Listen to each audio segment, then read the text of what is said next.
Ringville episode, Dante Farmito. Yo, what's up everyone? How you doing? My name is Kevin Herrera Sanchez, KHS, and welcome to another episode of Ringville. Today, I have the absolute pleasure of sitting down with one of the most up-and-coming, hottest indie wrestlers, the Anonymous thread, the Egoist. He is the World Wrestling Xtreme Grand Slam champion, Dante. WWX champion. Forget about what you read on the title, the WWX championship. My fault. WWX championship. Dante Farmito, how you doing? I'm good. How are you doing? I'm doing pretty good, man. Appreciate you coming down. Thank you for having me. I'm gonna let the disrespect slide, but we're gonna continue. No, my fault. I'll try to not have that happen again. When watching you in the ring and just watching you cut promos, you're somebody who I think has wrestling figured out inside and outside of the ring. And you haven't been in wrestling for too long, right? Yeah, less than 2 years. Less than 2 years, flex. What do you think helped you figure out wrestling in a way where you became so good at it in such a little time? I'm probably gonna get a lot of flack for this, but I never watched indie wrestling growing up. I would only watch WWE, so my brain would only know the WWE format and formula. Okay. So I'm watching the promos, I'm seeing where everybody's placed, I'm seeing the camera angle, I'm seeing there's no camera cuts. Even when they cut promos, people like Cody Rhodes, I see he stands a certain way, and when someone says a certain line, he looks at the camera, he smiles. And I know I look at all those little nuances, and I try to incorporate that with my stuff. Yeah, but I was the same way. I didn't discover indie wrestling until AEW came up around, and I was like, where everybody coming from? I didn't discover it until I joined it. Oh, word? Yeah. Oh, snap. Okay, so it's your experience into indie wrestling is you legitimately experienced it firsthand. And then I had to watch stuff in order to see who I'm working with, who I'm going to be competing with in the future. So how has that experience been like for you? Learning the indie scene? It's weird, but it's also a fun experience. Because since I'm watching WWE my whole life, I'm used to a certain format, but then when I go to indie shows, there's all kinds of styles. They're blended into one, and it's it's beautiful. Is there a certain style that you kind of gravitate towards more now? I've been watching a lot of old WWF matches, Shawn Michaels in the 90s. I like the fast pacing, how in the beginning they'll lock up and they're just moving, and at no point are they're breaking until they get to the rest hold. Yeah. But at that point, already 2 minutes went by and they didn't stop, and it's the cardio is crazy. Right. And it's they didn't need to do any flips. It's just sequencing and chaining, and they told a story with that within 2 minutes, and that's a quarter of the match basically. Right. One of the ways I would describe your wrestling style is a bit unorthodox. Thank you. Of course. How do you think that benefits you in the ring? Well, for one, I get to always just do whatever. I have a certain foundation, I'll hit certain moves, so those are the signature moves. But then because it's unorthodox, it's I have the freedom to if I want to try this in this match, it's not out of character for me to do this move. Right. And there's and just the character arc, Anonymous thread, being in that group, I wanted my moveset to match what my group was. Yeah. So and it was it's weird. It's a nuance that we had. I hate KJ Evans with a passion, but he was he's split personality. He's two-faced. Okay. Can't trust that guy.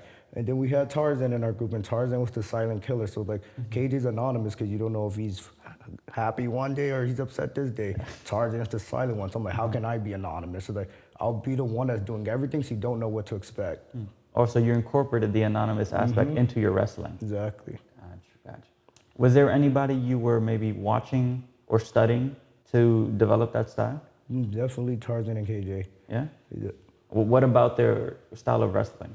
Well, when it's real, they're actually hitting you, and they're selling in their character work, they take you out of the moment. You're not seeing the people behind the curtains, you're seeing who they tell you that they are. Okay. And I appreciate Tarzan because Tarzan held this championship when I joined the company. He's the one who taught me how to wrestle. Oh, where? So of course, I'm naturally gonna learn a lot from him. But I was just seeing the nuances. He would have matches, and I would realize the crowd is behind him. He didn't say a single word to the crowd. It's just selling and emoting, and I'm yo, that's crazy. Yeah. And that's the stuff I've learned in the cage is hard hitting. Every his movements are precise. There's no wasted movements, and I would watch him like a hawk whenever he would come to training. And I would just incorporate that stuff. That's fired up. When did you start painting your face? After Wrestle Rebellion 2023, there's a match, Tarzan versus Max Capacity for this title. Okay. Max Capacity won, but the aura Tarzan had was just Like there were people in the audience and it was like a sold out building. People were like, yo, he reminds me of Jeff Hardy. And it was like, at that point in my life, I never got to see Jeff Hardy perform. So to me, that was like the closest thing I had to it. And I was like, oh, and he's my teacher. So like, it's only right if I wear the face paint with him. And then we became a tag team. So it just made perfect sense. Nice. And then is there any meaning behind the face paint? Kind of. It's like, I want to tell like a story of irony. Irony? Yeah. Like I want to be the guy that hides his face, but ironically becomes the face of like the place that he's in. Oh, that's a bar. Exactly. That's a bar. And it's like, I want to tell the story of like, cause like I used to model before I did wrestling. So it's like, yeah, I guess I could be deemed attractive, but I don't want to use that to like, like my favorite movie is The Batman with Robert Pattinson. And what I love about it is that the most recent one? Yeah. What I love about it is that you don't see the luxury of Bruce Wayne. You don't see the women, you don't see the fancy cars, and you see the ugly parts of it. Like you see him up all night journaling, you see him, all the scars on his body, and just like the mental anguish he goes through, and that's what I want to show. I want to show like the grittier side. Like create a beautiful disaster. Okay. Now this might make a little more sense. There was one face paint you did where it was like a clown mask. Is that like Joker inspired? For sure. Yeah. At first, like I would just do regular face paint, but the people kept calling me the Joker, and then there's some shows where I'm like, I might as well just lean into it. Right. When you start painting your face and then you start trying to show that grittier side, did you also have to change something in ring? Not really. I just have to. It's weird because like in real life, I'm not as vocal as like I am like in the matches. Like all I have to do is just start talking really, and like I come out and people see the look. They're like, oh. Then I start punching my face, and they're like, oh. Then I have handcuffs, so it's like the look does the talking for me, and then there's like the sound effects when I'm hitting people. Like you're gonna hear it. Cause the last thing I want is to be told my match is the F word in wrestling. I hate the F word. What's up with the handcuffs? Not to get into like too much details, but like I had a Canon event and I ended up in jail and like sitting in, and it was crazy because like that day like I was trying to fix my sleep schedule, but I was like I should take a nap and then I could wake up and watch Monday Night Raw. But then something was like, no, because if you take a nap, you're gonna be up all night. I should have just listened to myself take the nap. I didn't. Later that night, I end up in a jail cell, and then in the next room, I hear the cop watching Raw, and I'm just sitting there. I'm like, that is crazy. Then like I'm just there. I'm like, these people are. When I'm in the courtroom, I'm like, these people are judging me for something I know I didn't do, but it's like, they don't know me. But it's like, so what can I do to like change this image? Because I never want people looking down at me like that again. I was like, your whole life you wanted to be a wrestler, so find wrestling. Right. So like the Cubs remind me every day of like that drive. How much did you think about like your look before you started wrestling? A lot, like, cause I was the ugly kid like back in the day. That's crazy. You said you were the model. What I didn't glow up until like college. Okay. So like I was in high school, like I was chopped like my entire life. And then as I started getting older, then I realized like people are like gravitating towards me a little bit more. And then I'm like, okay, I want to do these things. Like I wanted to do music, and I see like you have to look a certain way. So I'm like working towards that. And then like modeling came to me. Someone offered me an opportunity, and they're like teaching me like you have to look this way. Like I started shaving my body hair because of that, and like then I see in wrestling it's like it's seamless because like I'm already working out to look the part for this thing, and then it's like on TV you have to look. I always look at every single thing. Like I look at people like Roman Reigns, like Shawn Michaels Johnson. Like what is it do they look like that makes them the top stars? Exactly. I want to be someone that could be on a cereal box or like Sesame Street, and it makes sense. Oh shit, that's fire. You with the face paint on Sesame Street, go hard. Word. So it's like, who makes your pants, your wrestling pants? I just buy them online. You just buy them? Yeah. And because they go so well with the fit. Yeah. I thought you had like them personally made. I wish. That's fire though. Like everything just comes together really nicely. It's kind of like I guess I've been like that my whole life, like kind of like thrifting and DIY, like just like taking stuff together, and that's like the essence of what Anonymous should be. We come from a gritty place where we have to like get scraps to like survive, so that's kind of what I want to show at the same time. Because I could easily buy shiny gear and do all the cool moves and stuff, but it's like you're gonna see that with every other wrestler who wants to do the same thing. Right. And it's a way to be distinguished as well. So how do you find a wrestling school? I would just Google it. No, it's crazy. Life comes full circle. Before I even get into like that random Google search, World Wrestling Xtreme used to be a backyard like company. And like my older brother got into the company and my god brother. So really? Yes, I used to go to the park when I was 11 and like watch them wrestle. And then like at some point, like I stopped, and then like I didn't really think too much of it until like at that jail incident I told you about. Then I'm like, damn, I really want to do wrestling. Like for years, anyone that would hang out with me would always hear me say, damn, I want to wrestle, I want to wrestle. And if you hung out with me, you had to watch Shawn Michaels versus Undertaker. And if you didn't watch Which one? 25. Of course, yeah. Way better than 26. No, absolutely. But like I've made everyone watch that match with me. So like my brother was like, yo, there's this company in the Bronx. He's like, my friend invited me to the show, but I don't want to go. You should check it out. And then I checked it out, and then like I joined that same day. Same day, you just knew. I walked in, like as soon as the gym opened, I walked in, and I was like, I gave them my money, and I signed up. And I was there until it closed, and then never left ever since. How long were you training before you had your first match? A month. Not even just legs. Like I literally was there every single day. Like now we have Sundays off. Before the school used to be open 7 days a week, and I was there every day, like from open to close. How do you focus on, or how do you train and work on the character aspect of wrestling? I watch a lot of stuff like non-related to wrestling, like basketball. Steph Curry's a big inspiration. Okay. Like the way he like breaks down the game, he's like dribbling. That's like him running a sequence, and then he'll pass the ball to someone. He's just running there. That's him setting up for the next spot. Okay. He gets the ball, he hits the shot, and it's like that's the big spot. Boom, and then he's cheering to the crowd, or he's doing something. I'm seeing the showmanship aspect of that right there. Yeah. And then I'll watch like movie breakdowns, and I'll see like the Joker movie with Joaquin Phoenix. The little nuances where the director would tell him to just smile, but he's making his eyes cry, and he's making his smile look happy. And there's like a whole science video breaking down how like I'd watch stuff like that. Like, There's a science to it? Yeah. What's the science? I don't remember, but it was like he has to move his muscles a certain way that's like not many humans can do. That's crazy. So like his smile looks genuine happiness, but you can see like all the pain in his eyes. It's like stuff like that. And Robert Pattinson in that Batman movie, there's a scene where the mayor gets killed, and like the mayor's son is looking at Batman, and like with just they never show his backstory, but just that look alone, you can understand like his parents were killed in the alley. He's related to that. Yes. That was without words, or without. That's like the stuff I look in and try to incorporate. Okay. Showing and not telling. And when it comes to like talkers, CM Punk is one of your favorites, right? That's your goat? Do you study like the way he talks and the words he uses? Of course. A lot of Punk, especially Ring of Honor Punk. Before he went to WWE. Yeah, I see a lot of myself like that grit and like that hunger and like that, just trying to be yourself and so it's Punk, Roman Reigns. Okay. Like especially the Tribal Chief version. Like, absolutely. He has like crowd control like to a T. Like crazy. I look at people like John Cena, of course. Seth Rollins. Watching Seth Rollins really helped me a lot. In what way? Because he yells a lot, but like he yells when it matters. So like he'll start slow, then he'll just yell like this, and then he's tight, and it's like you're feeling his anger, and he don't know when to bring. I just felt something when you did that. Exactly. Like it's stuff like that. And I'll just watch random promos from like random people. Like we're in New York right now. The bums on the train would be like the best people to listen to. There was this one guy preaching. He was like, "You drink too much and you kill my son. How dare you, you clown!" And I'm like, I feel the conviction. And the irony is that he's calling people clowns, and I just came back from a show and my face is painted like a clown. That's great. That's crazy. I'm just like listening to people like that. I'm like, yo, that's real emotions at this, and that's what we want to portray when we step in the ring. I never would have expected to hear some way people. It can teach you a lot. Yeah, for sure.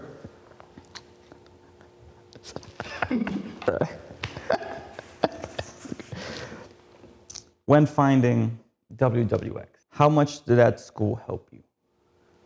Every way possible. I would not be who I am as a man or a wrestler without that school. Because you even got the shirt on too. Yeah, of course.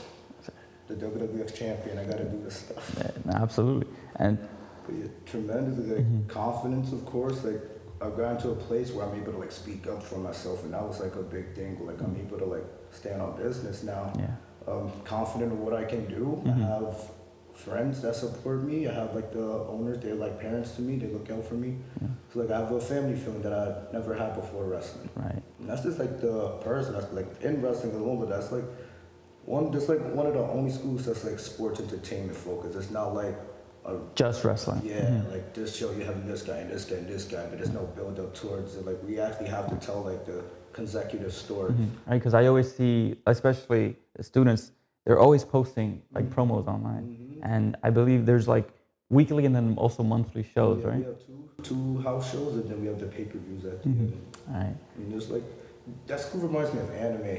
You know, like when you watch like a shonen anime, and there's like a sports anime, they'll walk into the room, you see all these characters, and they're just like looking at the new guy. Yeah, and that's yeah. how it felt for me. Like I go in and there's all these quirky people, and like with that school, it's like it's beautiful because like you can meet a guy, for example, Dylon Woodward. You'll never see who Dylon Woodward is behind Dylon Woodward. Cause like the moment he walks into that gym, he's Dylon Woodward. Yeah. And that's the beauty where everyone they step in that gym, they're the character. So like we're talking in character, and that helps us like with promos and like character development in the ring too. And how do you interact with those characters while still being your own character and person? I trash talk a lot of them, every single one of them. Like we're all gunning for like that one spot. Someone, there always got to be that one guy. Like you, speaking of it, anime is a big inspiration. Okay. When you watch the anime, there's always that one character when you know he's him. Yeah, Like, I wanna yeah. be him. You Like, got that main character energy. Like I go by the Egoist, and like I'm not delusional. The world doesn't revolve around me, so I know I can't be the main character in your life. But if I'm gonna be a character in your life, I'm gonna be him. Like you walk in that gym, it's like, oh God, he's him. Yeah. So that's how I try to carry myself. But there's also like a weird balance of like being humble, because I also want to help the guys grow. Because obviously, to be the best, you have to beat the best. Absolutely. But at the same time, you gotta know if someone's gonna be the best. You gotta. If Triple H walks in with one contract, I'll be damned if I'm not the one that gets that contract. Exactly right. Yeah. Because as much as you can like look out for people, you still gotta do for yourself. What's it like competing in a ladder match? It was frightening. It was frightening, but it was also exciting at the same time. Was that your first ever ladder match at WWX? Yep. Yeah.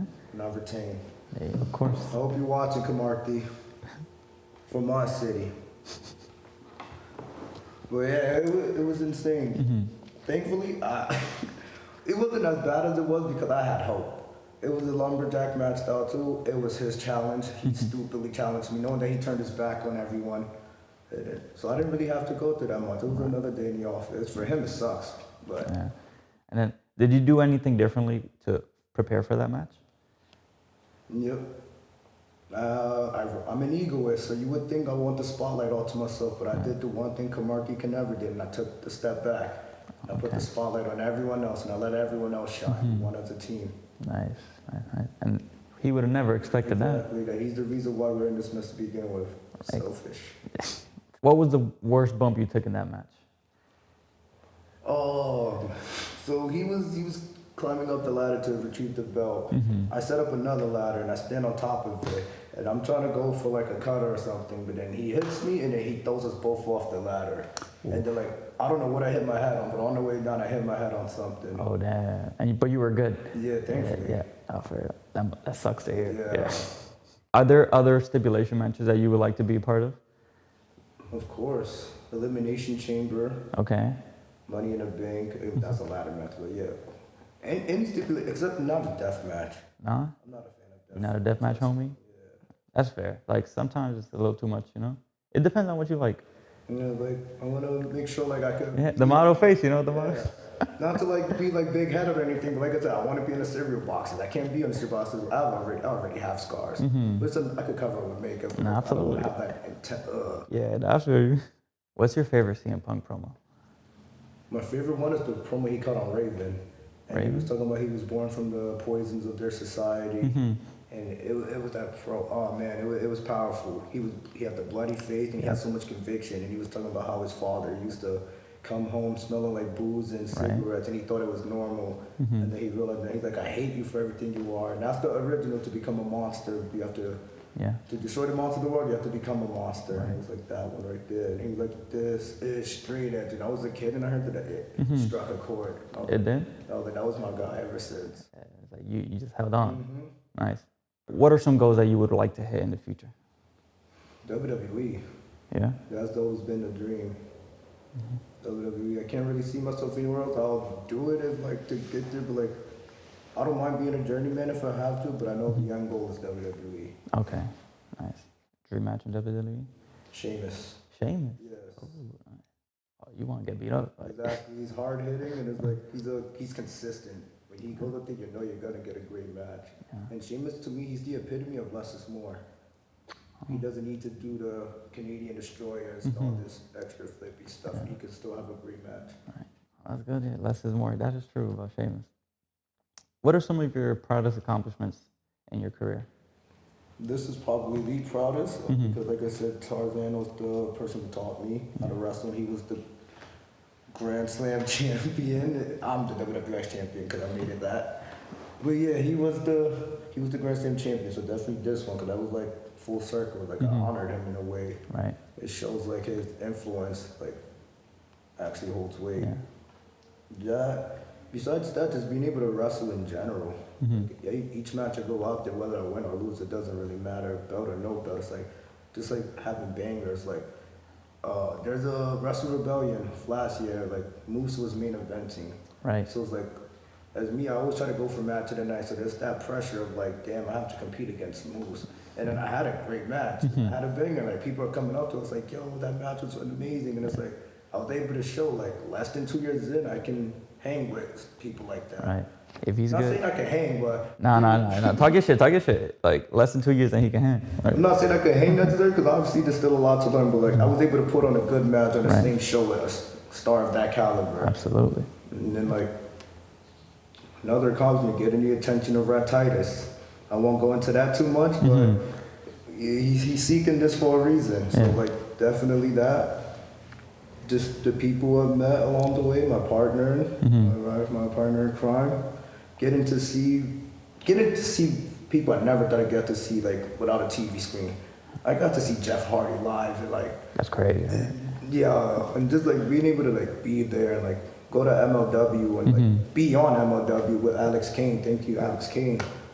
Like stuff like that and just being here because like I see the people that you bring on this show like Jared Diaz, you have Matt Austin, Jimi Hendrix, Diamond, like so it's like it's crazy like PJ Savage, all these people like it's crazy like I'm in the same company as them. Now like Well, appreciate that. I appreciate you. Absolutely, man. Well, yo, man, thank you very much for coming down and having a conversation with me. Anything you would like to plug to the cameras? Follow me on social media, Dante_Farmito. Subscribe to World Wrestling Xtreme. Subscribe to Ringville. Appreciate that. Shout out to Kevin. Shout out to Ivory. Shout out to Ray. Shout out to me. Yeah. I would give advice, but I'm an egoist. I can't rely on advice. You got to see something and then be something. That's it. That's another bar. That's good. Well, thank you for coming down. I look forward to where you do next and where you go because you're going to go crazy. Like, yes, sir. And until next time, everyone, we out.